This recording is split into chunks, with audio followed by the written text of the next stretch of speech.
What's up, YouTube? Dan the Trekkie Man here, coming in with the final game for this month, Star Trek Bridge Crew. This game used to be exclusive to VR. However, it was updated to be able to play with just a controller. Let's get into it. So, the first problem with this game is immediate. You can't play without having to make a Ubisoft account.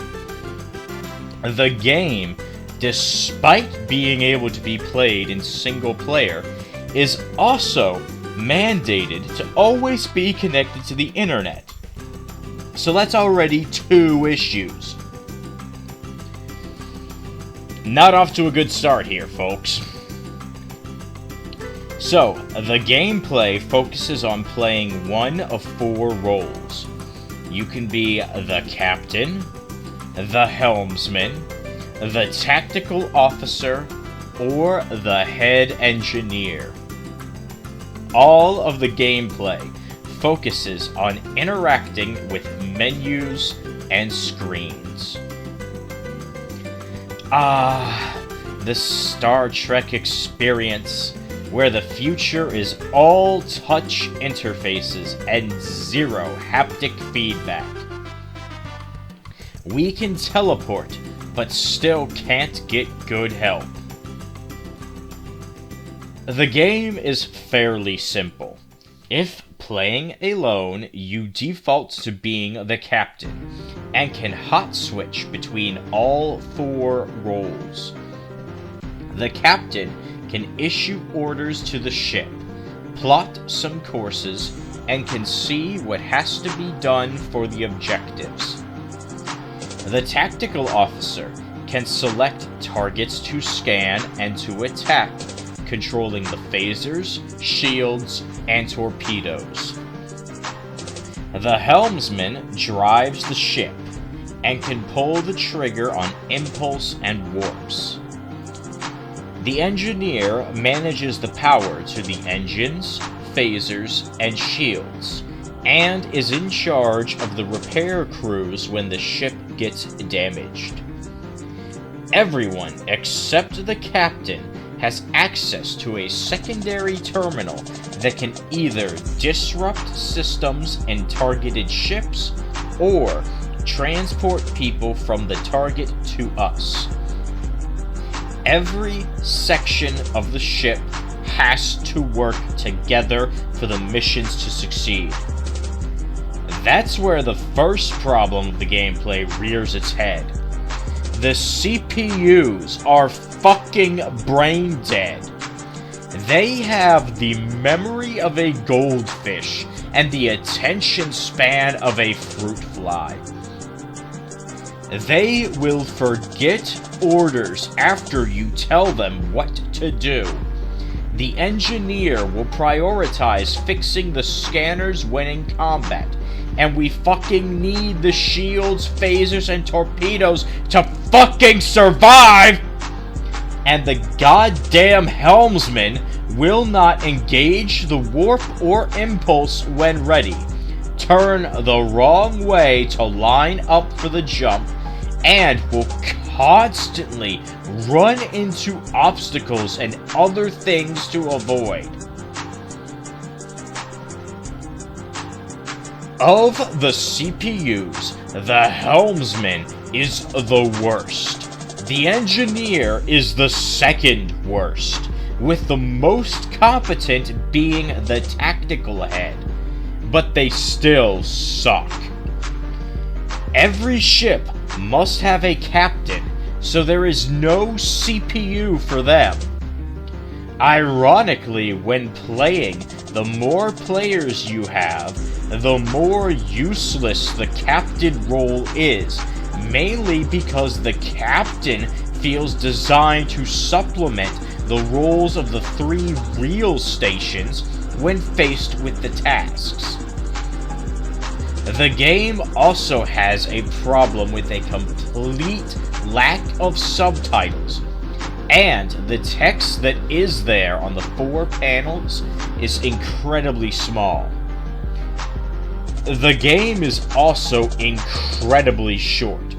There are 6 story missions and 4 varieties of continual missions. However, that's where another incredibly stupid problem rears its head. See, apparently, Ubisoft lost the license for this game, but the retards at Ubisoft decided to make all save data a server-side process. That means the game doesn't save ever.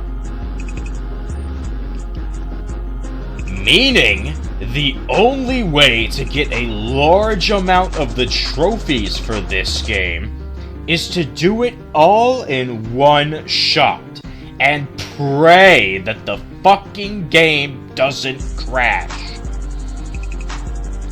Due to the servers being down, but still allowing for online play, but no saving is allowed, that makes this game incredibly unstable. The more you play in a single session, the more likely a crash is to occur, whether in single player or online. The trophy tasks are also fairly simple.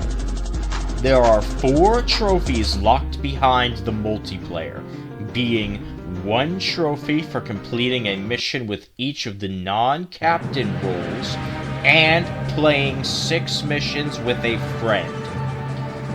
Beyond the obvious one of the 6 missions with a friend, the Complete as X trophies are impossible to do solo, as they automatically make you the captain, regardless of if you complete the mission whilst playing another role.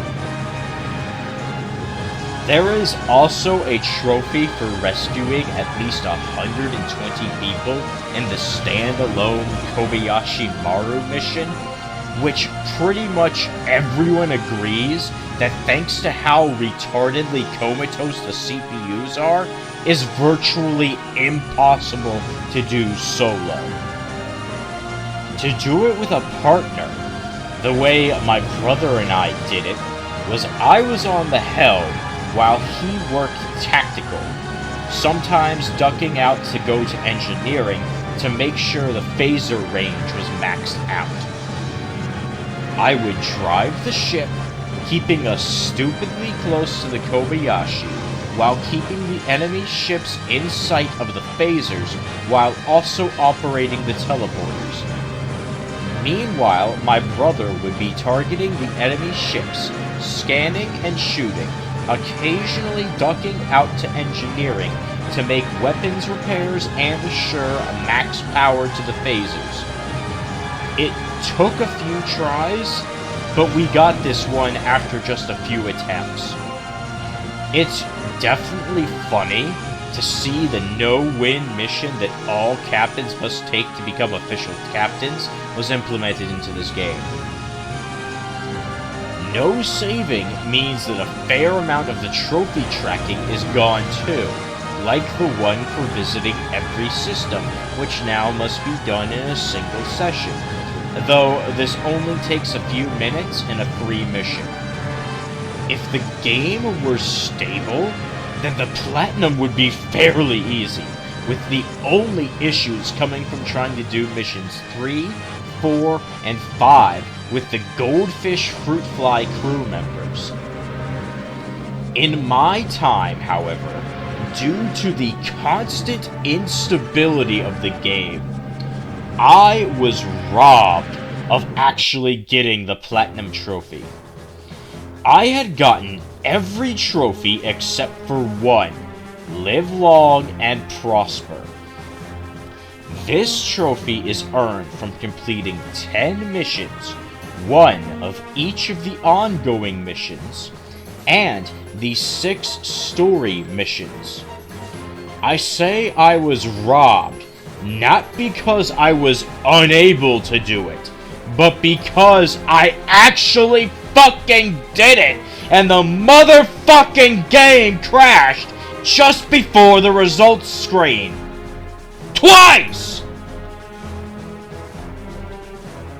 The game's instability is its worst issue by far. I even switched to playing on the PS5 as it was reported to have better stability, but the game would always crash the longer that I played it. This is annoying as the final 3 missions are a huge time sink, with mission 4 taking a minimum of 25 minutes. There's no way to speed it up.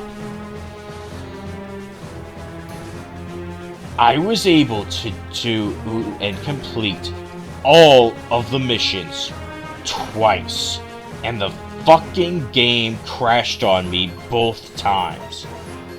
In my mind, I have absolutely earned this fucking platinum, despite the system refusing to give it to me. So no, this month isn't a fucking mission failed. It's a technical mission complete. Fuck Ubisoft for not letting the game save locally, and fuck them again for forcing you to make a Ubisoft account to play. If attempting this yourself, make sure you have at least one buddy, and pray that the system can support you long enough to do it all in one shot. This month is a technical mission complete.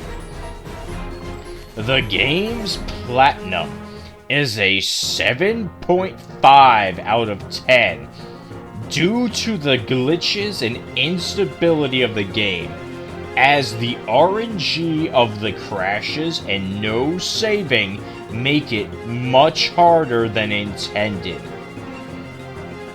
Overall, the game is only a 35 out of 100, lacking many quality of life adjustments, being fundamentally broken, and in general not being very compelling or fun.